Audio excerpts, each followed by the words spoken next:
I love what I do, and I'm very proud of what I do as a trustee.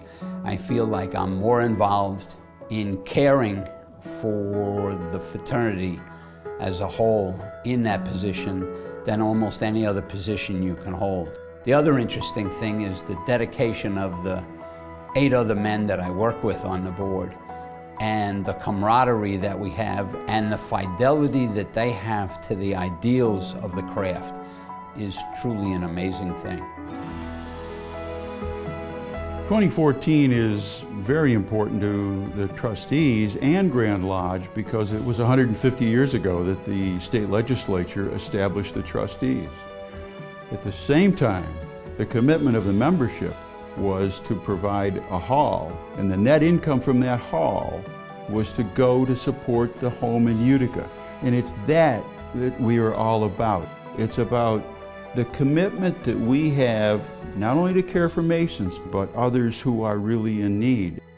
When you take a look at our 150th anniversary and you think back to the history involved, from the beginnings when they first conceived of building a building in Manhattan to support a facility to care for orphans and later the elderly in Utica, the amount of growth that we've had, it's been phenomenal.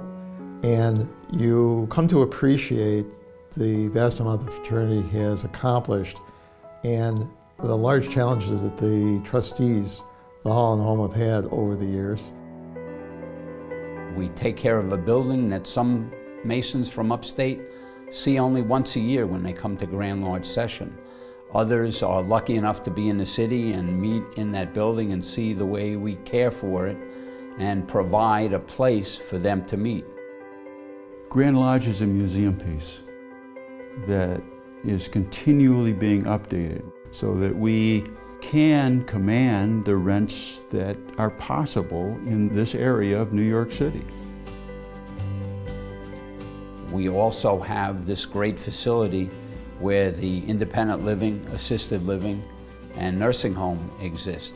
It's a magnificent campus.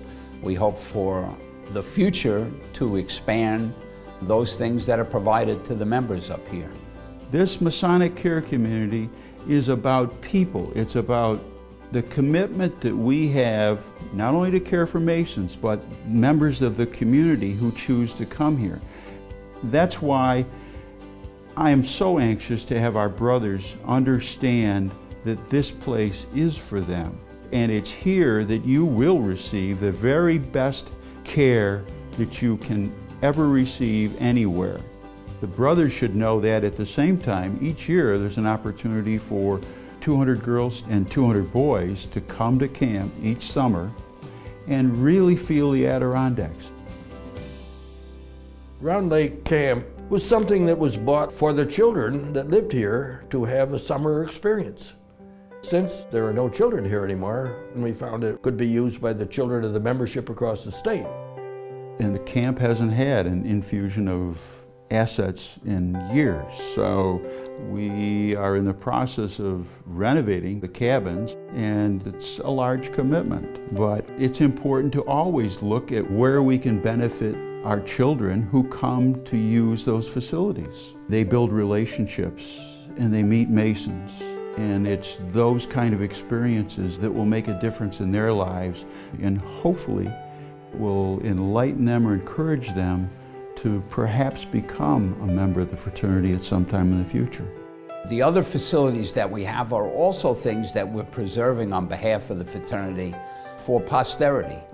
TAPPAN can literally trace itself back to the Revolutionary War and Washington using it as a headquarters. There's an historical standpoint. Washington being a Mason makes it a unique opportunity for us to continue a special relationship. To that end, we spent last year $80,000 to put a new roof on the building, just to make sure that it is an authentic representation of the building that he was in. Our mission is to maintain the physical assets that we're responsible for, not only for the first 150 years, but for the next 150 years. What a vast majority of brothers don't understand is a tremendous amount of work that goes on behind the scenes to balance all those assets and to make sometimes difficult decisions. And I think it's difficult sometimes for outsiders to realize the rigors of the job.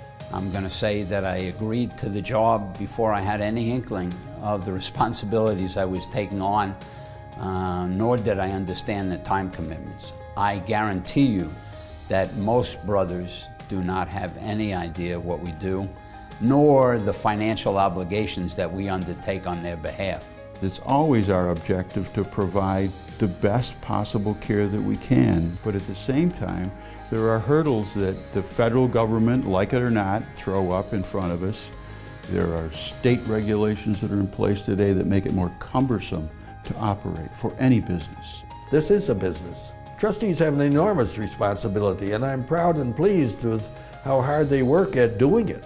There was no Acacia Village when I was Grand Master. The trustees have expanded their thinking and their activities.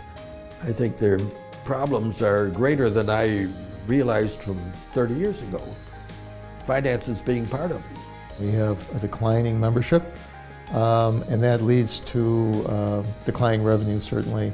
But as they've gotten smaller, they've also found new and creative ways, and I speak both of the Brotherhood and the trustees, to continue to do good work, whatever their numbers are. It's important to all of us, the trustees' work, because if we don't continue it, it won't be there for your son and your son's son. In the future, our work will make a difference in their lives. And each of us working together make the fraternity stronger.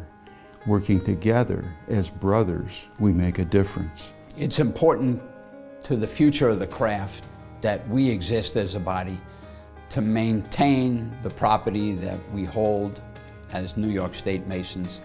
It's interesting that we've done it all these years, all the trustees that have served way back into the 1800s, and all those that'll take my place and into the future. I'm proud of the trustees of this fraternity because they've done what we expected them to.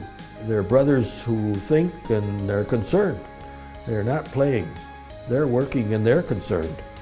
And they work hard for what they do.